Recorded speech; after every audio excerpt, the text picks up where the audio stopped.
Hi. കേരളത്തിൽ അത്യപൂർവമായി കാര്യസിദ്ധി, സന്താനലബ്ധി എന്നിവയ്ക്കായി ചില മഹാശിവക്ഷേത്രങ്ങളിൽ മാത്രം നടത്തിവരാറുള്ള മത്തവിലാസം കൂത്തിന്റെ അപ്ഡേറ്റും ആയാണ് ഈ വീഡിയോ.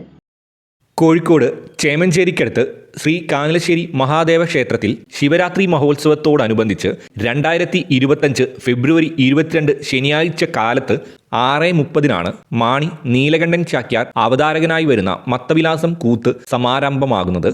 പല്ലവ രാജാവായിരുന്ന മഹേന്ദ്ര പല്ലവ വിക്രമൻ 7-ാം നൂറ്റാണ്ടിൽ രചിച്ച മത്തവിലാസം പ്രഹസനമാണ് മത്തവിലാസം കൂത്തിന്റെ അടിസ്ഥാനം.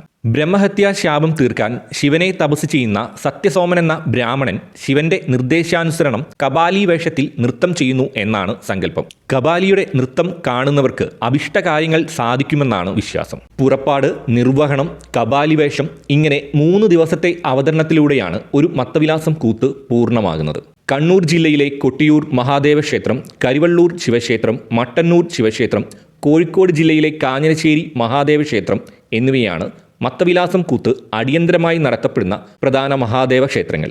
മത്തവിലാസം കൂത്ത് കാണാനും കപാലിയുടെ നൃത്തം കണ്ട് അനുഗ്രഹം നേടാനും ആഗ്രഹിക്കുന്ന എല്ലാ ഭക്തർക്കും ശ്രീ കാനലശ്ശേരി മഹാദേവന്റെ തിരുസന്നിധിയിലേക്ക് സ്വാഗതം.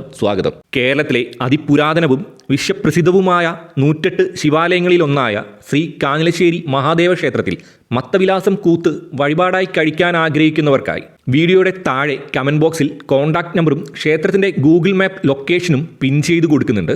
അറിഞ്ഞവർ അറിയാത്തവരിലേക്ക് ഷെയർ ചെയ്യുന്നതിനൊപ്പം വീഡിയോ ലൈക്ക് ചെയ്ത് ഫോളോ ചെയ്ത് കൂടെ കൂടുക. So take care, stay safe, love you, by.